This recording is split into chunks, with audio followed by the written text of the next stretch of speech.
Hi everyone, I am नईमा ज़ेबा खान और आप देख रहे हैं let's learn with Naima.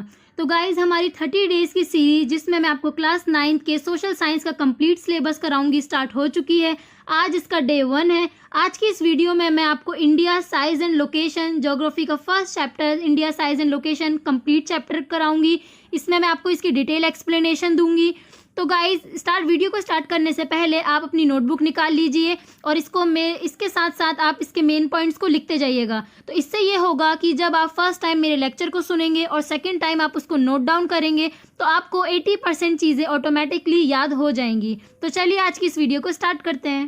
So guys, India जो है वो one of the ancient civilisation है। एंशिएंट का मतलब होता है फर्स्ट फेज ऑफ हिस्ट्री और सिविलाइजेशन का मतलब होता है ह्यूमन सोसाइटी या फिर ह्यूमन सेटलमेंट। तो गाइज, इंडिया जो है वो one of the ancient civilisation है वर्ल्ड की। तो इंडिया ने पिछले 50 सालों में, डिकेड का मतलब होता है 10 ईयर्स और 5 डिकेड्स मतलब 50 ईयर्स। तो इंडिया ने पिछले 50 सालों में बहुत सारी सोशल इकोनॉमिक प्रोग्रेस को अचीव किया है agriculture, industry, technology, overall economic development की फील्ड में। तो गाइज, आगे बढ़ने से पहले, इंडिया की साइज और लोकेशन को जानने से पहले आप कुछ बेसिक कॉन्सेप्ट्स को समझ लीजिए। सो गाइज, अर्थ जियोइड शेप का होता है। ये एक ऑरेंज के जैसे शेप का होता है। ऊपर से और नीचे से, नॉर्थ और साउथ से फ्लैटेंड होता है, चपटा हुआ होता है, और साइड से ईस्ट और वेस्ट से ये एक राउंड शेप में, सर्कल की शेप में होता है। तो गाइज, इसमें आप जो ये लंबी लंबी लाइंस देख रहे हैं और ये जो लेटी हुई लाइंस देख रहे हैं कुछ, इन्हें हम क्या कहते हैं? तो गाइज, ये जो लंबी लंबी लाइंस है इन्हें हम लॉन्गिट्यूड्स कहते हैं, लॉन्ग लाइंस। और ये जो लेटी हुई लाइंस होती हैं इन्हें हम लैटिट्यूड्स बोलते हैं। तो ये जो लॉन्गिट्यूड्स और लैटिट्यूड्स होती हैं इन्हें हम डिग्री के थ्रू मेजर किया जाता है। जैसा कि आप देख सकते हैं 60 डिग्री, 40 डिग्री, 90 डिग्री, 60 डिग्री लिखा है। इन्हें हम डिग्री के थ्रू मेजर करते हैं। तो गाइज, ये वाला हमारा लैटिट्यूड देख रहे हैं जो ये 0 डिग्री पे है, इसे हम इक्वेटर बोलते हैं। और इक्वेटर जो है अर्थ को 2 पार्ट में डिवाइड करता है, northern hemisphere and southern hemisphere. इसी सेम तरीके से एक हमारी लॉन्गिट्यूड है जो 0 डिग्री पे होती है, इसे हम कहते हैं प्राइम मेरिडियन बोलते हैं। ये अर्थ को 2 पार्ट में डिवाइड करती है, eastern hemisphere and western hemisphere. तो गाइज, ये जो हमारी अर्थ है इसमें आपको कैसे पता चलेगा कि आप देख सकते हैं कि कहीं पे लिखा है 75 degree south, 15 degree north, 180 degree east और 30 डिग्री वेस्ट। तो गाइज, जितनी भी हमारी लैटिट्यूड लाइंस होती हैं, लेटी हुई लाइंस होती हैं, इन्हें हम नॉर्थ और साउथ से मेजर करते हैं, क्योंकि अगर ये नॉर्दर्न हेमिस्फीयर में लाई करती है तो इसे हम 15 डिग्री नॉर्थ ऐसे बोलते हैं, और अगर ये साउदर्न हेमिस्फीयर में लाई करती है तो इन्हें हम 45 डिग्री साउथ, 60 डिग्री साउथ ऐसे रिप्रेजेंट करते हैं। और वैसे इसी सेम तरीके से अगर हमारी लॉन्गिट्यूड्स को मेजर किया जाता है, अगर हमारी लॉन्गिट्यूड ईस्ट के पार्ट में लाई करती हैं तो इन्हें हम ईस्ट बोला जाएगा। जैसे यहाँ पे लिखा है 180 डिग्री ईस्ट, 30 डिग्री ईस्ट। वैसे ही सेम तरीके से जो भी लॉन्गिट्यूड्स वेस्ट में लाई करेंगी, वेस्टर्न हेमिस्फीयर में लाई करेंगी, उन्हें हम वेस्ट से रिप्रेजेंट, डब्ल्यू से रिप्रेजेंट करेंगे, 180 डिग्री वेस्ट, 30 डिग्री वेस्ट, जैसे कि आप देख सकते हैं। तो गाइज, आपको कंफ्यूज नहीं होना है। लॉन्गिट्यूड को हम ईस्ट और वेस्ट से रिप्रेजेंट करते हैं और लैटिट्यूड को हम नॉर्थ और साउथ से रिप्रेजेंट करते हैं। आई होप गाइज आपको यहाँ तक समझ आ गया होगा। अगर हम इंडिया की बात करें तो इंडिया जो है ये कम्प्लीटली नॉर्दर्न हेमिस्फीयर में लाई करता है। तो गाइज, इंडिया जो है इसका लैटिट्यूडनल एक्सटेंट्स क्या है? तो इंडिया जो है गाइज इसका अगर हम लैटिट्यूड में देखें इंडिया को, तो ये जो है कहाँ पे लाई कर रहा है? 8 degree 4 minute north and 37 degree 6 minute north. तो अगर हम इसे ज्वाइन कर दें तो ये हमारा इंडिया का लैटिट्यूडनल एक्सटेंट बन जाएगा। तो गाइज, आपको ये कंफ्यूज नहीं होना है। बहुत बच्चे कंफ्यूज हो जाते हैं कि ये तो इंडिया में लॉन्ग लाइन बन रही है, ये तो लॉन्गिट्यूडनल एक्सटेंट है इंडिया का। लेकिन ये लॉन्गिट्यूड्स और लैटिट्यूड्स जो होते हैं ये पूरे वर्ल्ड में, अर्थ में सारी कंट्रीज पे लाई करते हैं, इसलिए आपको कंफ्यूज नहीं होना है। ये इसका लैटिट्यूडनल एक्सटेंट होता है। और अगर हम इसकी सेम लॉन्गिट्यूडनल एक्सटेंट की बात करें तो इंडिया का जो लॉन्गिट्यूड अगर हम यहाँ से देखें तो ये कहाँ पे लाई कर रहा है? 68 degree 7 minute east and 97 degree 25 minute east. तो अगर हम इसे ज्वाइन कर दें तो ये बन जाएगा हमारा लॉन्गिट्यूडनल एक्सटेंट ऑफ इंडिया। तो गाइज आपको कंफ्यूज नहीं होना है कि किसे हम लैटिट्यूडनल एक्सटेंट बोलते हैं और किसे हम लॉन्गिट्यूडनल एक्सटेंट बोलते हैं। गाइज जैसा कि अभी आपने देखा कि इंडिया जो है वो कम्प्लीटली नॉर्दर्न हेमिस्फीयर में लाई करती है, कम्प्लीटली नॉर्दर्न हेमिस्फीयर में लाई करती है। इंडिया की लैटिट्यूड जो है वो 8 डिग्री 4 मिनट नॉर्थ है और 37 डिग्री 6 मिनट नॉर्थ है, और लॉन्गिट्यूड जो है इंडिया का वो है 68 degree 7 minute east and 97 degree 25 minute east. तो गाइज अब ये ट्रॉपिक ऑफ कैंसर क्या है, इसे चलिए देख लेते हैं। तो गाइज ये जो आप लैटिट्यूडनल लाइन देख रहे हैं ये 23 डिग्री 30 मिनट नॉर्थ में लाई करती है। ये इंडिया को दो इक्वल पार्ट्स में डिवाइड करती है। ये इंडिया को, ट्रॉपिक ऑफ कैंसर इंडिया को 2 इक्वल पार्ट्स में डिवाइड करती है। इसके बाद आप ये नीचे का जो ये पार्ट देख रहे हैं ये हमारा इंडियन ओशियन है। इंडियन ओशियन जो है ये इंडिया को 2 पार्ट्स में ये भी डिवाइड करता है, एक साउथ ईस्ट एंड एक साउथ वेस्ट। तो साउथ ईस्ट की अगर हम बात करें तो यहाँ पे हमारी बे ऑफ बंगाल सी है और अंडमान एंड निकोबार आइलैंड्स हैं। और अगर हम साउथ वेस्ट की बात करें तो यहाँ पे हमारी अरेबियन सी है और लक्षद्वीप आइलैंड है।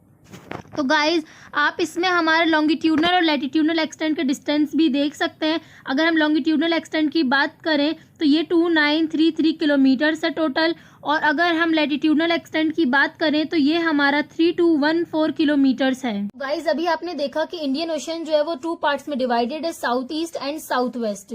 तो साउथ ईस्ट में हमारा बे ऑफ बंगाल सी है और अंडमान एंड निकोबार आइलैंड्स हैं, और साउथ वेस्ट में हमारी अरेबियन सी है और लक्षद्वीप आइलैंड्स हैं। तो गाइज यहाँ पर इंदिरा पॉइंट जो है ये साउदर्न मोस्ट पॉइंट है इंडियन यूनियन का। ये जो है ये अंडमान एंड निकोबार आइलैंड्स में। यहाँ पर 2004 में एक सुनामी आई थी जिसमें इंदिरा पॉइंट जो था वो पूरा सबमर्ज हो गया था सी वाटर में, मतलब इंदिरा पॉइंट पूरी तरीके से डूब गया था समुद्र में। तो गाइज अब हम इंडिया के अगर साइज की बात करें तो इंडिया का जो टोटल लैंड मास एरिया है, तो इंडिया की टोटल एरिया है वो है 3.28 मिलियन स्क्वायर किलोमीटर। इसमें ये इंडिया जो है 2.4% अकाउंट करती है total geographical area of the world में। तो गाइज ये जो 3.28 मिलियन स्क्वायर किलोमीटर है ये इंडिया का जो लैंडमास है ये 2 पार्ट्स में डिवाइडेड है, first land boundary and second coast line. तो गाइज ये है हमारी इंडिया की लैंड बाउंड्रीज, और ये जो ओशियन में होती है इसे हम कहते हैं कोस्टल बाउंड्रीज। तो गाइस जितनी भी अंडमान एंड निकोबार की बाउंड्रीज है और लक्षद्वीप आइलैंड की बाउंड्रीज है ये भी कोस्ट लाइन बाउंड्रीज में इंक्लूड की जाती है। गाइस इंडिया की टोटल लैंड बाउंड्री है 15,200 किलोमीटर और इसकी टोटल कोस्ट लाइन है 7,516.6 किलोमीटर। तो गाइज इंडिया जो है ये 7th लार्जेस्ट कंट्री है वर्ल्ड की। जैसा कि आप इस इमेज में देख सकते हैं कि 7 largest countries of the world क्या हैं। फर्स्ट है Russia, second Canada, third USA, fourth China, fifth Brazil, 6th Australia and 7th number पे है इंडिया। तो गाइज इंडिया में नॉर्थ, नॉर्थ ईस्ट और नॉर्थ वेस्ट में माउंटेन्स हैं, साउथ, साउथ ईस्ट और साउथ वेस्ट में सीज है, Arabian sea, bay of Bengal जैसे भी हमने देखा। तो गाइज इंडिया का लैटिट्यूडनल और लॉन्गिट्यूडनल एक्सटेंट जो है वो 30 डिग्री है। लैटिट्यूडनल एक्सटेंट का डिफरेंस 30 डिग्री है और लॉन्गिट्यूडनल एक्सटेंट का डिफरेंस भी 30 डिग्री है। लेकिन इसके बाद भी हमें जो ईस्ट वेस्ट का एक्सटेंट है वो छोटा लगता है नॉर्थ साउथ के एक्सटेंट से। सो गाइज ये गुजरात है, ये अरुणाचल प्रदेश है और ये स्टैंडर्ड मेरिडियन ऑफ इंडिया है। तो गाइज मैंने आपको बताया था कि अर्थ को 0 डिग्री लॉन्गिट्यूड पे एक प्राइम मेरिडियन जो है वो ईस्टर्न और वेस्टर्न हेमिस्फीयर में अर्थ को डिवाइड करती है। तो गाइज ये प्राइम मेरिडियन जो है ये सन का हाईएस्ट पॉइंट है और हमें ये मालूम है कि अर्थ जो है वो वेस्ट से ईस्ट की तरफ रोटेट करता है, 360 डिग्री पे रोटेट करता है फ्रॉम वेस्ट टू ईस्ट। इसीलिए हमारे इंडिया में जो सनराइज है वो ईस्ट से राइज होता है। सो गाइज अगर हम कैलकुलेट करें तो अर्थ जो है वो 360 डिग्री पे रोटेट करता है हर 24 आवर में। तो इस हिसाब से 15 डिग्री जो है वो 1 मिनट हुआ, 15 डिग्री 1 आवर हुआ सॉरी, और 1 डिग्री जो है ये 4 मिनट्स हुआ। तो गाइज इस हिसाब से हम किसी भी कंट्री के टाइम को कैलकुलेट कर सकते हैं, लेकिन इंडिया में हम स्टैंडर्ड मेरिडियन ऑफ इंडिया को मानते हैं, अपना स्टैंडर्ड टाइम मानते हैं पूरी इंडिया की कंट्री के लिए। तो गाइज जो स्टैंडर्ड मेरिडियन का टाइम चल रहा होता है उसमें उस टाइम पे 1 आवर का टाइम आगे होता है इधर का स्टेट्स में और 1 आवर का टाइम पीछे होता है इधर के स्टेट्स में। तो गाइज आई होप आपको अब समझ आ गया होगा कि गुजरात और अरुणाचल प्रदेश के बीच में 2 आवर का डिफरेंस क्यों है। गाइज नेक्स्ट टॉपिक है हमारा इंडिया एंड द वर्ल्ड। तो इंडिया जो है इसकी एक सेंट्रल लोकेशन है ईस्ट और वेस्ट एशिया के बीच में। तो अगर ये ईस्ट वेस्ट एशिया और ये ईस्ट एशिया है तो यहाँ बीच में आता है इंडिया। तो गाइज ये जो है ये साउथ वर्ड एक्सटेंशन है एशियन कॉन्टिनेंट की, इसका मतलब है कि ये साउथ एशियन कंट्री है। तो गाइज यहाँ पर क्या हुआ, ट्रांस इंडियन ओशियन रूट्स जो थे, ट्रांस इंडियन ओशियन रूट्स का क्या मतलब होता है, जो सी के थ्रू हम इंडियन ओशियन के थ्रू जितने भी हमारी ट्रेड होती है, जो भी रूट्स होते हैं हमारे सी के थ्रू, उसको हम बोलते हैं ट्रांस इंडियन ओशियन रूट्स। तो ये जो है हमें अलग अलग देशों से, अलग अलग कंट्रीज से कनेक्ट करता है। जैसे वेस्ट में हमें ये यूरोप से कनेक्ट करता है और ये ईस्ट एशिया से भी हमें कनेक्ट करता है। तो गाइस डेक्कन पेनिनसुला जो है ये protrudes into the Indian ocean providing long coast line in this region. इसका ये मतलब है कि हमारी जो इंडिया का ये जो नीचे का साउथ इंडिया है, यहाँ पर ये जो रेक्टेंगल टाइप का बनता है, इसे हम कहते हैं डेक्कन पेनिनसुला। ठीक है, इसे हम कहते हैं डेक्कन पेनिनसुला। तो ये जो है किसकी तरफ जा रहा है, ये इंडियन ओशियन की तरफ जा रहा है। तो ये जो है इंडिया को एक बहुत बड़ी कोस्ट लाइन प्रोवाइड करता है, ये जिसे हम पानी से जो लगी हुई होती है उसे हम कोस्ट लाइन कहते हैं। ये जो एक इंडिया को बहुत बड़ी कोस्ट लाइन प्रोवाइड करता है, जिससे इंडिया के बहुत क्लोज कॉन्टेक्ट्स होते हैं, किसके साथ, west Asia, Africa, Europe, east Asia के साथ बहुत अच्छे इसके रिलेशनशिप्स हैं। किसकी वजह से, डेक्कन पेनिनसुला की वजह से। तो डेक्कन पेनिनसुला की वजह से और लॉन्ग कोस्ट लाइन होने की वजह से इंडिया की बहुत एक इम्पॉर्टेंट पोजीशन है इंडियन ओशियन में, इसीलिए इस ओशियन का नाम भी इंडियन ओशियन रखा गया है। गाइस पहले क्या होता था, पहले ये होता था कि इंडिया के जो रिलेशनशिप्स थे वर्ल्ड के साथ वो पहले भी थे, लेकिन वो लैंड रूट्स के थ्रू थे। मतलब उनका जो भी ट्रेड होता था, को बहुत सारी चीजें, कॉमोडिटीज, आइडियाज जो भी इंडिया से दूसरी कंट्रीज में जाते थे या दूसरी कंट्रीज से इंडिया में आते थे, तो वो जो थे वो कहाँ, किसके थ्रू होते थे, लैंड रूट्स के थ्रू होते थे वो। लेकिन जब से ये इंडियन ओशियन रूट्स जब से बने, तो ये मैरीटाइम कॉन्टैक्ट जो थे ये भी बढ़ गए।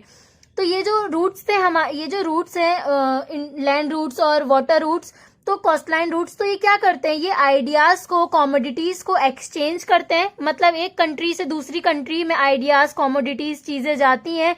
जैसे इंडिया से स्पाइसेस, इंडिया जो है बहुत फेमस स्पाइसेस के लिए, मसालों के लिए। मुस्लिन जो है वो एक फैब्रिक होती है, तो बाकी कंट्रीज के लोगों को यहाँ के स्पाइसेस, मुस्लिन जैसा फैब्रिक जो है पसंद आते हैं, तो ये इंडिया से ले जाते हैं, मतलब ट्रेड होता है। वैसे ही सेम बाकी कंट्रीज से इंडिया में भी चीजें आती हैं। जैसे हमने बाकी कंट्रीज से डोम और मिनारेट्स के आर्किटेक्चरल स्ट्रक्चर का आइडिया को अडॉप्ट किया है। तो गाइज इंडिया को यूरोप में जाने के लिए यहाँ से पूरा घूम के जाना पड़ता था पहले, लेकिन 1869 में सुएज कैनाल बनी। यहाँ पर यूरोप में सुएज कैनाल बनी, जिसने इंडिया का और यूरोप का डिस्टेंस जो था वो 7000 किलोमीटर से रिड्यूस कर दिया। तो गाइज लास्ट टॉपिक है हमारा इंडियाज नेबर्स। तो इंडिया जो है एक साउथ एशियन कंट्री है। इंडिया में टोटल 28 स्टेट्स हैं और 8 यूनियन टेरिटरीज हैं। तो ये 28 स्टेट्स क्या है, इन्हें देख लेते हैं। Himachal Pradesh, Punjab, Haryana, Uttarakhand, Rajasthan, Gujarat, Uttar Pradesh, Madhya Pradesh, Maharashtra, Goa, Karnataka, Kerala, Tamil Nadu, Andhra Pradesh, Telangana, Orissa, Chhattisgarh, Jharkhand, Bihar, West Bengal, Sikkim, Arunachal Pradesh, Assam, Meghalaya, Nagaland, Manipur, Mizoram and Tripura. तो गाइज ये टोटल 8 यूनियन टेरिटरीज क्या है, इनको भी देख लेते हैं। Jammu and Kashmir, Ladakh, Chandigarh, Delhi, Daman and Diu and Dadra and Nagar Haveli. पहले ये दोनों यूनियन टेरिटरीज जो थी वो अलग अलग थी, लेकिन अब इन्हें एक कर दिया गया है। Puducherry, Lakshadweep and Andaman and Nicobar islands. तो गाइज इंडिया की नेबरिंग कंट्रीज क्या है वो देख लेते हैं। गाइज इसमें आप 28 स्टेट्स और 8 यूनियन टेरिटरीज देख सकते हैं। तो गाइज अगर हम नॉर्थ की बात करें तो नॉर्थ में नेपाल, चाइना और भूटान हमारी नेबरिंग कंट्रीज हैं। और अगर हम नॉर्थ वेस्ट की बात करें तो पाकिस्तान और अफगानिस्तान है। और अगर हम साउथ ईस्ट की बात करें या ईस्ट की बात करें तो म्यांमार और बांग्लादेश हैं। और अगर हम कोस्टल लाइन की बात करें, अगर हम ओशियन में बात करें तो मालदीव्स और श्रीलंका जो है ये हमारी नेबरिंग कंट्रीज हैं। जैसा कि आप देख सकते हैं कि एक पाक स्ट्रेट और गल्फ ऑफ मन्नार से एक नैरो चैनल ऑफ सी जो है वो बनी है। ये क्या कर रही है, ये इंडिया को श्रीलंका से सेपरेट करती है। हमारा first chapter India size and location chapter complete हो चुका है। आई होप आपको ये चैप्टर समझ आया होगा। अगर आपके कोई भी डाउट है तो आप मुझे कमेंट बॉक्स में कमेंट कर सकते हैं। और अगर आपको ये चैप्टर समझ आया तो इसे लाइक करिए और अपने दोस्तों के साथ शेयर करिए। तो गाइज नेक्स्ट वीडियो में मैं आपको इस चैप्टर के मैप वर्क कराने वाली हूँ। अगर आपने मेरे चैनल को अभी तक सब्सक्राइब नहीं किया है तो इसे सब्सक्राइब कर लीजिए और don't forget to hit the bell icon. And thank you so much for watching this video guys. और लास्ट बात, अगर आपको इस चैप्टर के नोट्स चाहिए तो आप मुझे इंस्टाग्राम पे डायरेक्ट मैसेज कर सकते हैं। मेरी इंस्टाग्राम आईडी है let's learn with Naima. Okay bye.